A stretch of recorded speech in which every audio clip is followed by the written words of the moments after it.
Guys welcome back to the channel. कैसे हैं आप सब लोग? भाई अभी आपने पिछली वीडियो में देखा कि हम लोग टोरंटो आए हुए थे वीगन फेस्ट में। पूरी वीडियो आपने देखी है, लेकिन अभी तक मतलब दूसरा व्लॉग शुरू हो गया, हम वीगन फेस्ट से गए नहीं है, यहीं पे ही है। बिकॉज अगर स्काईलाइन ऐसी हो यार और ये व्यू हो तो घर जाने का इतनी जल्दी मन नहीं करता। वीगन फेस्ट वालों ने वहां से निकाल दिया हमें, मगर हम यहाँ आ गए पास में ही एक और स्पेशल वीडियो शूट करने। और ये वीडियो स्पेशली मैं बना रही हूँ न्यू इमिग्रेंट्स के लिए। पता है अभी हम लोग जैसे मेरे बहुत सारे फ्रेंड्स के साथ मैं यहाँ पर आई हुई हूँ, हम लोग ना सभी यही बातें कर रहे थे कि अभी हम लोगों ने कनाडा को रियल मायने में इंजॉय करना शुरू किया है। लेकिन जब हम लोग न्यू इमिग्रेंट्स थे ना यहाँ पर, हम इतना इंजॉय नहीं करते थे। इतने फेस्ट्स में, इतने इवेंट्स में ऐसे नहीं जाते थे। हाँ, फ्रेंड्स वगैरह से मिलते थे, मगर इतनी लाइफ में मस्ती नहीं होती थी। एंड देन वहीं पे मेरे को आइडिया आया कि यार एक काम करते हैं, जो लोग as a new immigrant Canada में अभी आ रहे हैं, एक बात चल रही है कनाडा में बहुत ज्यादा कि महंगाई बहुत बढ़ गई है और न्यू इमिग्रेंट्स अपनी सेविंग्स लेकर आते हैं कनाडा में, और जब सेविंग्स एवरी सिंगल डे के हिसाब से कम हो रही होती है ना, तो बहुत बुरा लगता है। अब इस टाइम में अगर आपको कुछ सेविंग टिप्स मिल जाए जो हम सब लोगों ने अपने टाइम पर, अब मैं बोल सकती हूँ यार हम लोग न्यू इमिग्रेंट्स नहीं है, अब तो हम सिटीजन बन गए। इनफैक्ट जितने भी मेरे फ्रेंड्स हैं कोई भी न्यू इमिग्रेंट नहीं है,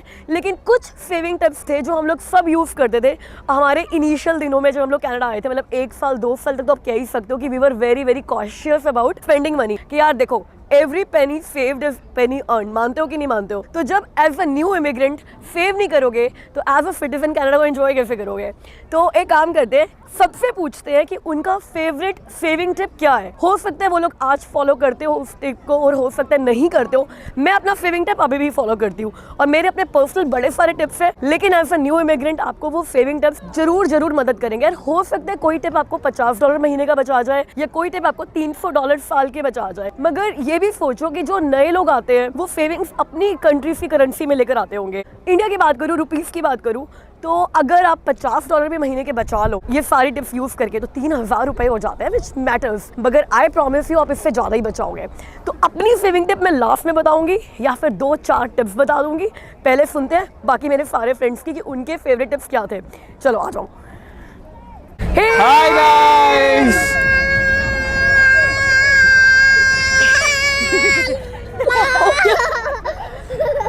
इसको सेविंग करने की जरूरत नहीं पड़ी ना अभी तक, इसलिए तो बोल रही है। भाई ये बताओ, सबके अपने अपने फेवरेट टिप्स रेडी है? यस। तो भैया देख लो, इतनी बड़ी टीम है, कितना पैसा बचवाने वाले हैं आपका आज, ये सोचो। तो सबसे पहले सेविंग टिप लेते हैं अंश से। तो अंश पहले ये बताओ कितने सालों के? 15 months। मतलब न्यू इमिग्रेंट का टैग हटे हुए 3 महीने हो गए। तो सिंगल थे जब आए थे, राइट? हाँ जी। कनाडा आने के बाद शादी हुई है अंश की। हाँ। तो कौन सा सेविंग टिप था जो कि आपको लगता है सबसे ज्यादा पैसा बचाया होगा कनाडा में? मेरे पास शायद 2 टिप्स हैं। एक सबसे पहले घर पे खाना बनाओ। क्या मतलब बहुत फर्क पड़ता है घर पे खाना बनाने से? हाँ, काफी फर्क पड़ता है। 30-40% की सेविंग्स हो जाती है आराम से, इजीली। 30-40% की सेविंग्स हो जाती है इजीली। गाइस ये बात तो है। देखो कनाडा में जो ईट आउट्स है, दीज आर एक्सपेंसिव। अगर मैं इंडिया में भी रही हूँ और दुबई में भी रही हूँ, अगर उनसे कंपेयर करूँ ना, दुबई में ईट आउट्स बहुत सस्ते हैं एज कम्पेयर टू कनाडा। तो ये तो एक्चुअली में बहुत ही यूजफुल टिप है जो सबको यूज करनी चाहिए कि as a new immigrant for at least 1 year. ये सोचो, मैं ये नहीं कहूँगी कि 100% कट आउट कर दो ईट आउट्स को, लेकिन अगर आप हफ्ते में एक बार ईट आउट के आदी थे तो यार महीने में एक बार जाना शुरू कर दो। You will really save a lot of money by cooking your meals at home. पहला टिप। और दूसरा क्या है भी? दूसरा, एक मील सैलेड खाओ। एक मील सैलेड खाओ, उसमें पैसा बच जाएगा, उसमें बहुत कुछ बच जाएगा, कैलोरीज भी बच जाएंगी, पैसा भी बच जाएगा, फैट भी बच जाएगा। ये तो बहुत सारे सेविंग्स कराएगा। Thank you. अब पकड़ते हैं राशि को, अंश की वाइफ को। गाइस आपको पता है राशि मेरी इंडिया से सब्सक्राइबर थी, और जब वो कनाडा में शादी करके आई थी तो आपने वीडियो भी देखा होगा जब वो मेरे घर पर आई थी। तो अब राशि वैसे तो न्यू इमिग्रेंट ही है, लेकिन अपने हस्बैंड की वजह से उसको हम टैग देते नहीं है न्यू इमिग्रेंट का। भैया बना बनाया घर मिला था, बना बनाया पति मिला था। तुम्हारा फेवरेट सेविंग टिप क्या है कनाडा में जो तुम्हें लगता है कि बहुत सारे पैसे बचवा सकता है न्यू इमिग्रेंट्स के? जितनी भी आप सैलरी अर्न करते हो उसका कुछ पार्ट आप ऑलरेडी सेव करके रखो। जैसे ही आपकी सैलरी आती है उसका मे बी जितना आपका पॉकेट अलाउ करता है 10, 15, 20% of the salary, keep it separate. तो आप उससे सेविंग कर सकते हैं अपनी बेटर, सो दैट आप अपना सैलरी जितना आता है उसका 80% ही आप अपनी सैलरी मानो उसको एक्सपेंस में यूज़ करो, बाकी 20% आप उसको ऑलरेडी सेव करके रखो। तो ऐसे से करके आपका मंथली बेसिस पे सैलरी काफ़ी बिल्ड होता, मतलब आपका सेविंग्स बिल्ड होता रहेगा। हाँ, और इसमें आई वुड ऐड यार, हो सकता है जैसे जब हमारी भी फर्स्ट टाइम जॉब लगी थी ना, मेरे को लगता है कि इतने खर्चे होते हैं घर में कि आप कई बार 20% सेव नहीं कर सकते, बट आई वुड से कि you have to start from somewhere. यार अगर 20% सेव नहीं कर सकते तो 10% नहीं कर सकते तो 5%, क्योंकि कनाडा में मिसलेनियस एक्सपेंसेस बहुत हो जाते हैं और कई बार ऐसे होते हैं कि आपने काउंट नहीं किया होता और बहुत मोटा खर्चा आ जाता है। तो अगर आपके पास एक सेविंग बिल्डअप नहीं होगी ना, तो उन मिसलेनियस एक्सपेंसेस के लिए आप अपने सिर पे क्रेडिट लोगे, या तो क्रेडिट कार्ड से खर्च करोगे और वो पे नहीं कर पाओगे, या फिर क्रेडिट लाइन से खर्च करोगे, पे नहीं कर पाओगे, या फ्रेंड से लोगे, इंटरेस्ट पे लोगे, तो वो वाला जो अंधा कुआं है ना वो बहुत दुखी करेगा। इसीलिए राशि का टिप बहुत यूजफुल है कि थोड़ी बहुत सेविंग हाथ में होनी बहुत ज़रूरी है। ये तो मतलब न्यू इमिग्रेंट्स के लिए नहीं, मुझे लगता है ये तो सबके लिए है ये सेविंग टिप। तो थैंक यू। अब मिलते हैं आरती से। गाइस, आरती को भी आपने मेरे चैनल पे कई बार देखा होगा। आपको बैकग्राउंड दे दूं आरती का, ये पेरिस से कनाडा में मूव हुई है ना? यस कोई बात नहीं, वो डाउनटाउन में रहती है, ये वाला व्यू वो रोज देखती है, तो पेरिस को थोड़ा कम मिस करती होगी। It's more pretty with the water and everything. Paris से ज़्यादा ब्यूटीफुल है भाई हम लोग, ठीक है? तो आप लोग को इसलिए और ज़्यादा ब्यूटीफुल है। Thank you. अच्छा ये बताओ कितने टाइम हो गया कनाडा में आए हुए? A little over 2 years now. तो ये भी न्यू इमिग्रेंट नहीं है, तो इसका भी टिप बहुत चलेगा, सेविंग टिप। तो तुम्हारा फेवरेट सेविंग टिप क्या है? पहले ये तो जो सेविंग टिप बताने जा रही हो आज भी यूज़ करती हो, या फिर जब न्यू इमिग्रेंट थी तभी यूज़ करती थी बस? नहीं, जो था गिवन जो आज की मार्केट एंड एवरीथिंग की सिचुएशन है वो हम अभी भी यूज़ करते हैं। सो माई सेविंग टिप एंड वो बहुत डिफरेंट है कंपेयर टू, या हमने शायद कभी इंडिया में नहीं करा होगा, ना ही मैंने कभी यूरोप में करा है। वो है couponing and you know going after those particular वो सेल्स वगैरह। तो यहाँ पे हम लोगों को हर वीक हमारे लेटर बॉक्स में, आप समझ लो वॉलमार्ट या कहीं से भी शॉपिंग करो, कैनेडियन टायर फॉर एग्जांपल, तो वहाँ से आपको एक फ्लायर आता है जिसके ऊपर कूपन्स होते हैं। वो आपको ऐसे क्लिप करके आप इन स्टोर जब शॉपिंग करने जाते हो ना, you have to show that, और फिर आपको एक्चुअली डिस्काउंट मिलता है। और वो कुछ अच्छे अच्छे डिस्काउंट्स होते हैं। जैसे कि आपने $100 की शॉपिंग करी है ना, तो कूपन जो है ना आपको आराम से $10-20 के मिल जाते हैं। तो वो आप मतलब आप महीने का ग्रोसरी करने जाते हो और आप सोचो अगर आप for a family of 2 right now, हम लोगों का महीने में शायद $250-300 तक के हम लोग का राशन में लग जाता है। उससे तो ये भी पता चल गया कि 2 लोगों की फैमिली हो, सिर्फ हस्बैंड वाइफ हो, तो $250-300 ग्रोसरी का बिल आता है। एग्जैक्टली। और मैं हम सिर्फ 3 लोगों की फैमिली में इतना तो कैसे आता है? बहुत खाते लगता है। नहीं, तो मैं भी कह रही हूँ ना कि हम लोग अब वो चिप्स नहीं खा रहे, ये सब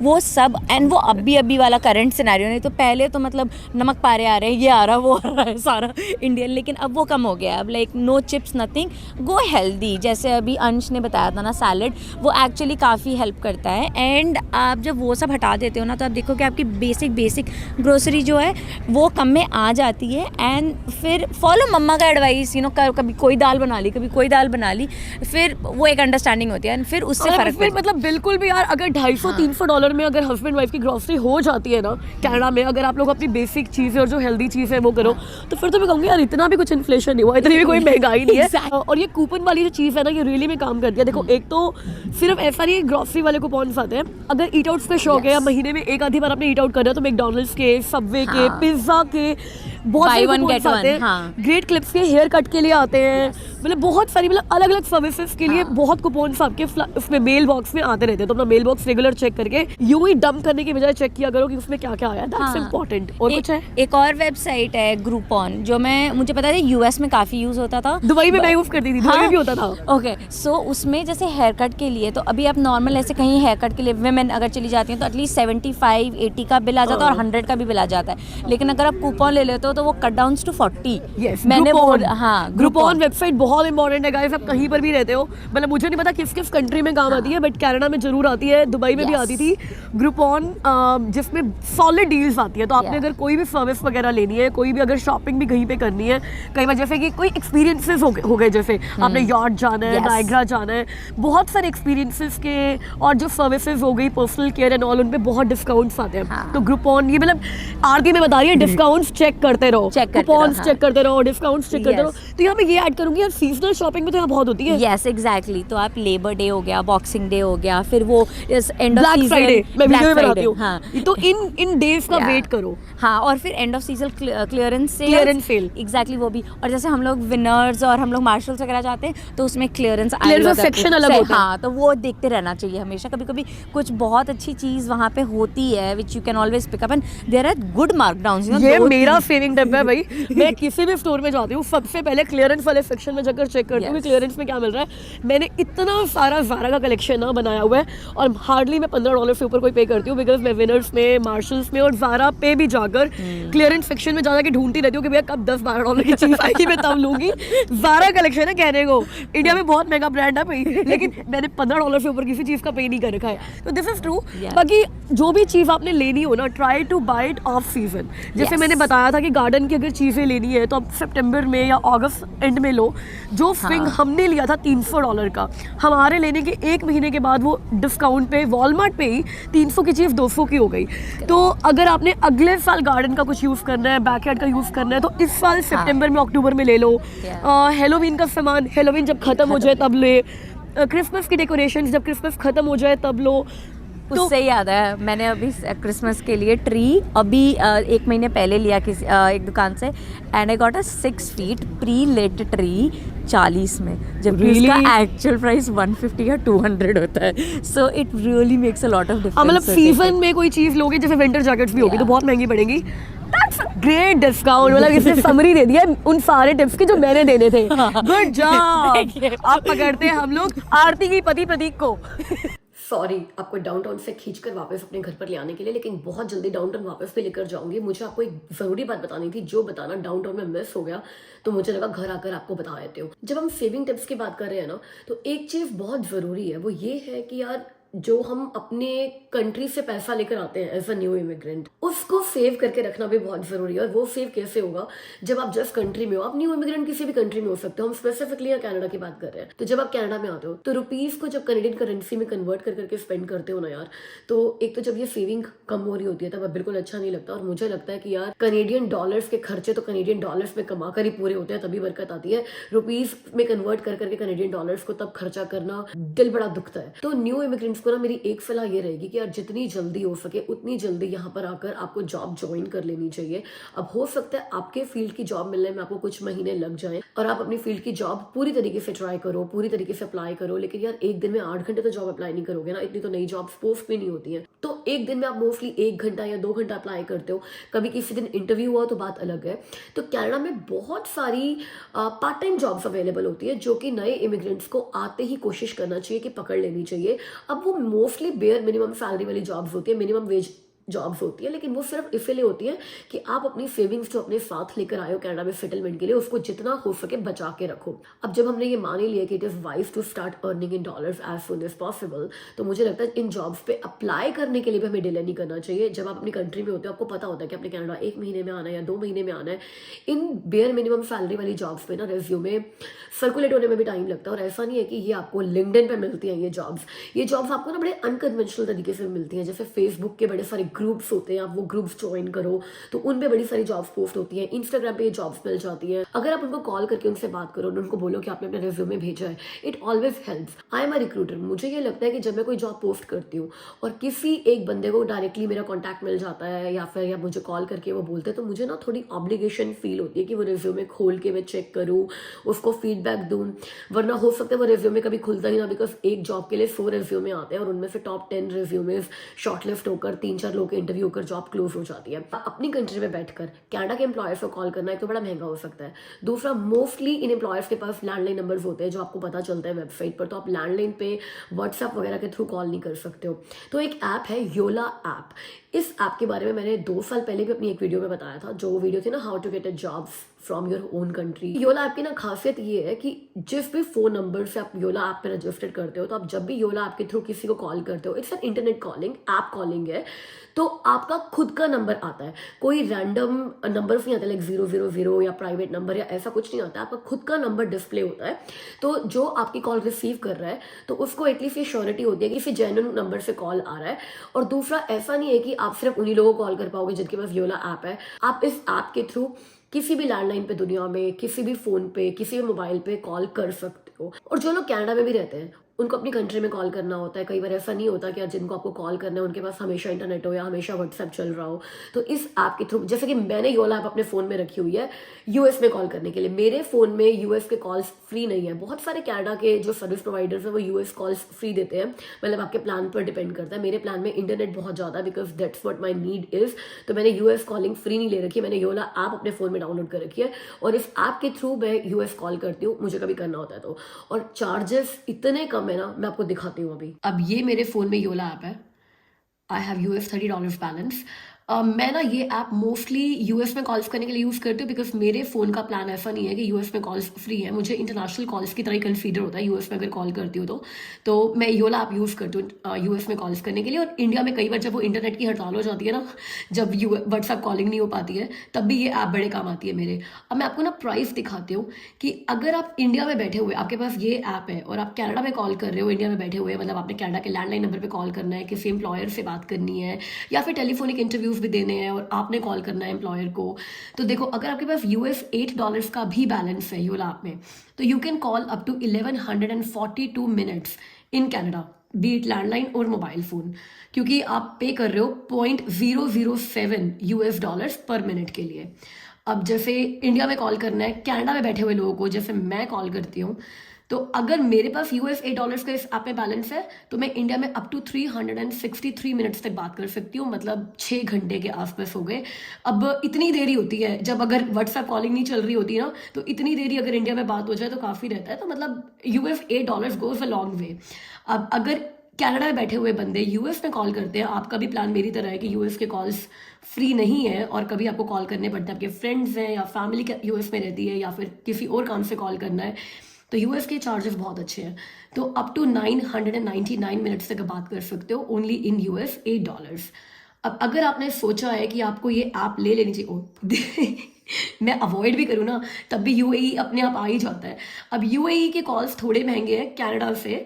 अगर आपके पास $8 का बैलेंस है तो आप सिर्फ 47 मिनट्स तक ही बात कर पाओगे यूएई में। इसलिए मैं यूएई में इतना कॉल भी नहीं कर पाती हूँ। उनके पास तो व्हाट्सएप भी नहीं चलता है यार, उनके पास अपनी कोई ऐप है। ओके, तो अगर आप डिसाइड कर रहे हो कि आपने यार ये ऐप लेनी है, तो एक काम करना, जब आप क्रेडिट खरीद रहे होगे ना, तो मेरा प्रोमो कोड यूज़ कर लेना शिल्पा30। उससे क्या होगा, मान लो आप $8 बैलेंस डलवा रहे हो, आप कितने का भी बैलेंस डलवा सकते हो, $4 इनके प्लान शुरू हो जाते हैं। तो अगर आप $4 का भी ले रहे हो या $8 का ले रहे हो, आप अगर मेरा प्रोमो कोड यूज़ करोगे शिल्पा30, तो आपको एक्स्ट्रा 30% क्रेडिट मिल जाएगा। तो एक काम करो, ये ऐप डाउनलोड करो, जो लोग लैंड करने वाले हैं कनाडा में, और अभी से अपनी जॉब अप्लाई करना शुरू कर दो और कनाडा में जॉब लेकर आना। और अब चलते हैं वापस डाउनटाउन। गाइस मीट प्रतीक, फिर तुम्हारा कौन सा फेवरेट सेविंग टिप है जिसने एक्चुअली में तुम्हें हेल्प किया पैसा बचाने में, और जो लोग कनाडा में आने वाले हैं उनको हेल्प करेगा? जो मुझे लगता है कि that can really make you save money a lot, वो है कि as soon as possible, first year आपको अलाउ नहीं होगा, बट फर्स्ट ईयर के बाद से आपको TFSA अकाउंट ज़रूर लेना चाहिए, because you can save lot on tax. Oh, but TFSA account? TFSA account, B it GIC, B it mutual funds, आपको TFSA एक लेना चाहिए, जिसमें टैक्सेस बच जाएंगे, जिससे टैक्सेस बच सकते हैं। भाई कनाडा में लोग टैक्सेस के लिए बहुत होता है कि सारी सैलरी, मतलब सारी तो नहीं, मोस्ट ज़्यादा सैलरी टैक्सेस पे चली जाती है, तो अगर टैक्सेस बचा सकते हैं देन व्हाई नॉट। गाइस, अब मैं मिल रही हूँ अविनाश से और विभूति से, और इन दोनों के हाउस टूर पे ना जितने कमेंट्स इस बात की है कि भैया इनका हाउस बहुत अच्छा लगा, उतने ही कमेंट्स इस बात की है कि दोनों काम क्या करते हैं। पहले तो अविनाश ये बताओ भाई, पूरी दुनिया जानना चाह रही है, काम क्या करते हो? मैं एसोसिएट डायरेक्टर हूँ अपने मार्केटिंग टीम का। मार्केटिंग टीम का एसोसिएट डायरेक्टर, भैया फिर जब स्टैंडर्ड का घर है ना वो बनता है लेना। अब बताओ, न्यू इमिग्रेंट जब आए थे तब भी इतने ही अमीर थे या सेविंग करते थे? नहीं, अमीर तो नहीं थे इतने अभी आजकल ज़्यादा है, उस टाइम इतने नहीं थे। नहीं, अब सेविंग्स तो करना पड़ता है न्यू इमिग्रेंट्स को जब भी आते हैं। तो तुम्हारा क्या सेविंग टिप होगा आज न्यू इमिग्रेंट्स को, जो तुमने यूज़ किया था और काम किया था? हाँ, तो न्यू इमिग्रेंट्स जब भी आते हैं कनाडा में, तो सबसे पहले तो बैंक अकाउंट तो ओपन करना ही पड़ता है, उसके बिना तो कुछ काम होगा नहीं आपका कनाडा में। तो बहुत सारे बैंक्स, मेजर बैंक्स हैं जो आज भी न्यू कमर्स को बेनिफिट्स देते हैं, मॉनिटरी बेनिफिट्स भी देते हैं। जैसे कुछ बैंक्स हैं जो $300 या $350 कैशबैक देते हैं जैसे ही आप अपना अकाउंट उनसे खुलवाओ या फर्स्ट डिपॉजिट करो। कुछ बैंक्स हैं जो बैंक लॉकर्स जो है वो भी आपको 1 साल के लिए फ्री भी देते हैं।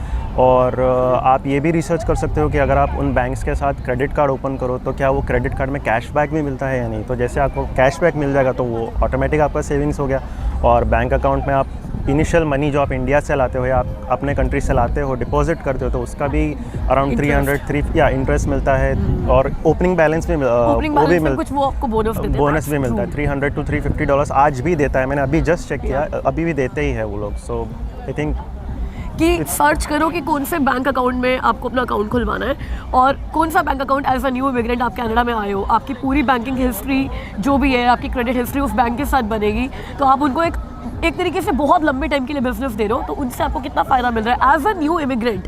बैंक्स आपको रियली में बहुत फ़ायदा देते हो, तो जितना फ़ायदा उठा सकते हो अपने फाइनेंशियल इंस्टीट्यूशन का वो उठा लेना चाहिए। तो बड़ी रिसर्च करके आपको अपना बैंक चूज़ करना चाहिए, और जितने benefits as a new immigrant आप बैंक से ले सकते हो, you should avail that. That's a great tip, thank you. Amila Vibhuti से उससे पूछते हैं वो काम क्या करती है, उसे सेविंग टिप के बजाय। तो मैं कह रही हूँ आप लोग ये सोच रहे हो कि वो काम क्या करती है, ये बता दो। मैं टेक्निकल राइटर हूँ एक IT कंपनी में। एक IT कंपनी, मतलब IT वाले कनाडा में IT वालों के पास बहुत पैसा है। अगर आपके भी फ्रेंड्स या रिलेटिव IT में काम करते हैं ना, तो सोच लो उनके पास बहुत पैसा है। जब न्यू इमिग्रेंट कनाडा में आई थी तो सेविंग टिप कोई थी, मतलब कुछ यूज़ की थी ऐसे पैसे बचाने के लिए, कि हमेशा से ऐसे था कि यार अगर 1.2 का घर है तो मैं तो 1.5 दे दूंगी, मतलब ऐसे सेविंग टिप है? अब सोचो यार, मुझसे सेविंग टिप्स पूछ लोगे तो क्या ही मैं जवाब दूंगी। ये भी एक डेंजर वाली बात है, भैया ये तो कह रही है अच्छा 1.2 का घर लगा हुआ है, 1.5 तो घर हमें मिलना चाहिए और कोई लेकर ना जाए। नहीं भाई ठीक है, तुम्हारे से मुझे एक कोई ऐसे सेविंग टिप की उम्मीद है जो कि बहुत ही हेल्प करने वाली है न्यू इमिग्रेंट्स को, ठीक है? क्योंकि तुम बहुत पढ़ाई वाली बंदी है, ये रिसर्च करके आती है, तो इसको मैंने पहले ही बता दिया था कि मैं सेविंग टिप पूछने वाली हूँ। तो आई एम 100% श्योर कुछ पढ़कर ही आई होगी गूगल से। पढ़कर तो नहीं, लेकिन हमने ली थी वो बेनिफिट।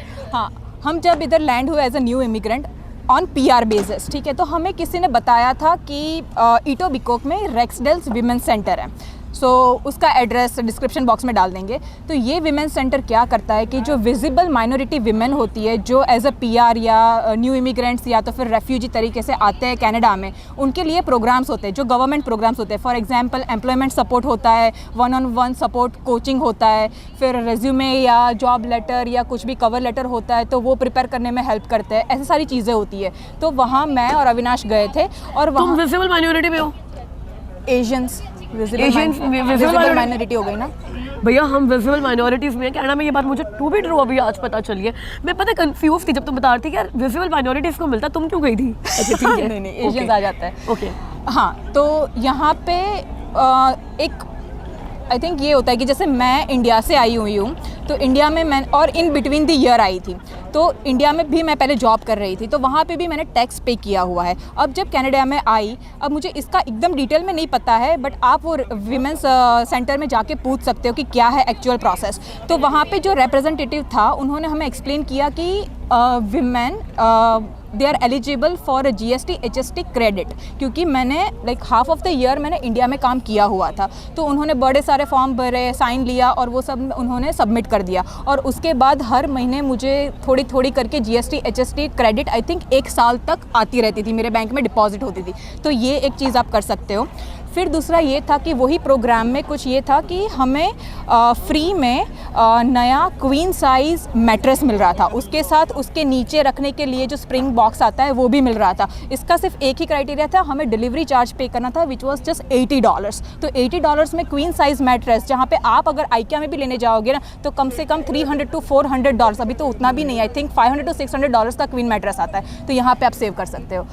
अभी एक और चीज़, ये 5 साल पहले बात थी, अभी क्या प्रोग्राम्स चल रहे हैं वो मुझे आइडिया नहीं है, बट आप ये रेक्सडेल विमेंस सेंटर पे जाके आप पूछ सकते हो कि अभी के हिसाब से क्या नए प्रोग्राम्स आए हैं कि क्या प्रोसेस है। जो भी गवर्नमेंट ऑर्गेनाइजेशन है या पब्लिक सेक्टर ऑर्गेनाइजेशन है, वो न्यू इमिग्रेंट्स के लिए बहुत सारे ग्रांट्स, डिबेट्स वगैरह प्रोग्राम्स चलाती हैं। तो as a new immigrant government की जितनी भी स्कीम्स के अंडर में आप इनरोल करा सकते हो या फिर पैसा बचा सकते हो या फिर कोई ग्रांट ले सकते हो, यूटिलाइज दैट। जैसे कि चाइल्ड बेनिफिट हो गया, वो भी नए इमिग्रेंट्स के लिए एक तरीके से फाइनेंशियल हेल्प ही है, तो आते ही आप चाइल्ड बेनिफिट के लिए इनरोल कर सकते हो। उसी तरीके से अगर आपकी जॉब लग गई है या फिर आप कहीं आप किसी कोर्स में इनरोल्ड हो और आपके बच्चे, और आपको नहीं पता कि यार बच्चों को अब डे केयर में भी भेजना पड़ेगा, गया। तो अगर हस्बैंड एंड वाइफ दोनों या तो फुल टाइम वर्किंग है या फिर स्टडी कर रहे हैं और घर पे बच्चों को देखने के लिए कोई नहीं है, तो आप अपनी सिटी से चाइल्ड बेनिफिट के लिए भी रिबेट या ग्रांट ले सकते हो। तो इसी तरह के बहुत सारे प्रोग्राम्स होंगे जो अपनी एज के हिसाब से, अपनी फैमिली इनकम के हिसाब से, अपने स्टेटस के हिसाब से कनाडा में आप क्वालिफाई कर सकते हो। तो रिसर्च ऑन दैट।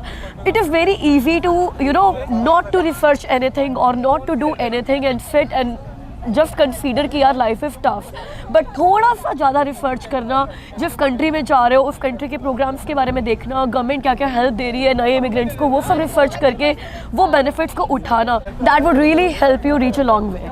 अब एक जो मेरी सेविंग टिप थी ना, जो मुझे उस टाइम भी बहुत काम आई थी और अभी तक भी आ रही है, मैं यूज़ कर रही हूँ, वो ये है कि ना मुझे पता था कि मेरी शॉपिंग दो जगह से बहुत ज़्यादा होती है, वॉलमार्ट से और कॉस्को से, और ऐसे ही आपके अपने अपने स्टोर्स हो सकते हैं जहाँ आपकी बहुत शॉपिंग होती है। दो विभूति और अमित ये बोलते हैं कि बहुत सारी क्रेडिट लाइन्स नहीं ले लेनी चाहिए, मतलब बहुत सारे आपकी क्रेडिट ऐसा नहीं होना चाहिए कि इसके पास भी कार्ड है, इससे भी कार्ड है, उससे भी कार्ड है। बट आई फील कि यार ठीक है, अगर आप टाइम से पे कर रहे हो और 30% ही यूज़ कर रहे हो क्रेडिट, तो आप रख सकते हो। इट्स जस्ट दैट आपको पता होना चाहिए पर क्रेडिट कार्ड आपने यूज़ कैसे करना है। अमित एक बात बोलते हैं हमेशा कि खर्चा उतना ही करो जितना आप उसी महीने पे कर सकते हो, इंटरेस्ट कभी भी पे नहीं करना चाहिए। हमने टचवुड कभी भी क्रेडिट कार्ड के ऊपर, ना कभी दुबई में ना कभी कनाडा में, कभी भी कोई भी इंटरेस्ट पे नहीं किया, बिकॉज हम उतना ही खर्चा करते हैं जितना हम अफोर्ड कर सकते हैं, उसको पूरा का पूरा पे बैक करना। तो ये बात याद रखो, बिकॉज क्रेडिट कार्ड के जो इंटरेस्ट रेट्स होते हैं वो बहुत हाई होते हैं। इतना हाई इंटरेस्ट रेट भरने के बजाय तो भाई जो चीज़ ली है ना वो खरीदो ही मत। और जो मैं स्टोर्स की बात कर रही थी, हर स्टोर अपना क्रेडिट कार्ड देता है आपको, जैसे वॉलमार्ट का अपना क्रेडिट कार्ड है, कॉस्को का अपना क्रेडिट कार्ड है। अब अगर आप वॉलमार्ट में शॉपिंग करते हो और वॉलमार्ट के क्रेडिट कार्ड से पे करते हो, आपको as compare to normal credit cards जो बैंक के कार्ड्स होते हैं ज़्यादा कैशबैक मिलता है, और वो कैशबैक आप अगली बार जब उनसे शॉपिंग कर रहे हो उसमें यूज़ कर सकते हो। तो आई वुड से कि पूरे साल में ना मैं बड़े आराम से $250 के आसपास वॉलमार्ट से कैशबैक ले लेती हूँ, और इतना ही मैं कॉस्को से कैशबैक ले लेती हूँ इन दोनों के कार्ड्स यूज़ करके। और कॉस्को के कार्ड पे तो ऐसा भी है कि यार आप गैस वगैरह डलवाते हो तो उसमें भी आपको कैशबैक मिलता है। तो कॉस्को और वॉलमार्ट के कार्ड पे बहुत अच्छे ऑफर्स रहते हैं, कैशबैक रहता है, that would really help you saving at least $500 in a year, which is a big money to save as a new immigrant. मेरे हिसाब से ना किसी को भी न्यू कमर हो या कोई भी कितने भी साल रहा हो कनाडा में, नेसेसिटी और लग्जरी के बीच में डिफरेंशिएट अगर आप कर सकते हो तो आप इजीली बहुत सारा पैसा बचा सकते हो। वाह वाह वाह। ऐसा नहीं है कि अगर आपके फ्रेंड ने iPhone 15 लिया तो आपको भी iPhone 15 लेना है। आप अगर उससे आपका काम अगर उससे आधे दाम वाले फ़ोन में भी हो जाता है तो आप वो भी ले सकते हो, उस तरह से भी आप पैसा बचा सकते हो। और ये सिर्फ फ़ोन पे नहीं है, कोई भी चीज़ पे ये बात अप्लाई कर सकती है। अगर आपको कुछ आर्ट और क्राफ्ट और कुछ लेने हैं तो आप डॉलरामा पे जा सकते हो, उससे बहुत ही सस्ती चीज़ है। सो फॉर एग्जांपल अगर आपको कैनवस चाहिए डॉलरामा भी कैनवस मिलती है, और वॉलमार्ट के कैनवसेस बहुत ही एक्सपेंसिव है, लेकिन डॉलरामा कैनवसेस सेम कैनवस है लेकिन $4 के लिए, तो आप डॉलरामा जाओ। भाई साहब बड़ी मेहनत करी है इसने हिंदी में दोबारा बोलने के लिए। लाइक शेयर सब्सक्राइब कर देना इसकी हिंदी के लिए। बोल दो यार, लाइक कर दें, लाइक कर दो और सब्सक्राइब कर दो। हाँ, और वीडियो को शेयर भी कर दो, कमेंट भी कर दो। सो इनिशियली आप जब आते हो तो आपके पास इतने रिसोर्सेज नहीं होते, तो आप कहाँ से परचेज़ कर रहे हो, सेकंड हैंड चीज़ ले रहे हो या फिर एक न्यू चीज़ ले रहे हो, उसमें कोई डिफरेंस नहीं होता। सो कार्स की जैसे बात करते हैं, कार्स आपको मार्केट प्लेस में मिल जाती हैं, कार्स मार्केट प्लेस पे चीपर मिलती हैं, वो सेकंड हैंड होती हैं, थर्ड हैंड होती है, यूज्ड होती हैं, rather than buying a new one. उसका वेटिंग टाइम भी बहुत ज़्यादा होता है, तो look for options on market place. Beds मिलते हैं, सब कुछ मिलता है मार्केट प्लेस पे। वैल्यू विलेज एक स्टोर है, वहाँ पे जाके आप सेकंड हैंड और रीयूज़ मतलब कर सकते हो वहाँ पे चीज़ें, clothes, furniture, anything like home decor का आइटम। अगर आपको एक्सपेंसिव स्टोर से नहीं लेना तो आप वैल्यू विलेज जाके भी सेम चीज़ें जो लास्ट ईयर शायद किसी ने डोनेट करी होंगी वहाँ पे, वो आप यूज़ कर सकते हो इन अ चीपर प्राइस। सबसे सस्ती शॉपिंग करनी है तो डिक्सी मॉल से करो मिसिसागा में। ये तो मेरे को पता चला। तो गाइस ये थे हम सबके सेविंग टिप्स जो हम सब ने यूज़ किए थे जब हम न्यू इमिग्रेंट्स थे, और बहुत सारे सेविंग टिप्स हम आज भी यूज़ करते हैं।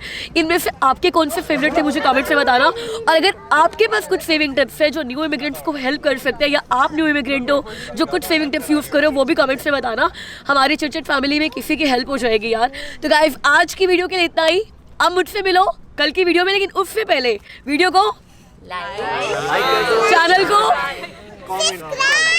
मुझसे मिलो अगली वीडियो में। तब तक के लिए अपना ख्याल रखना। बाय।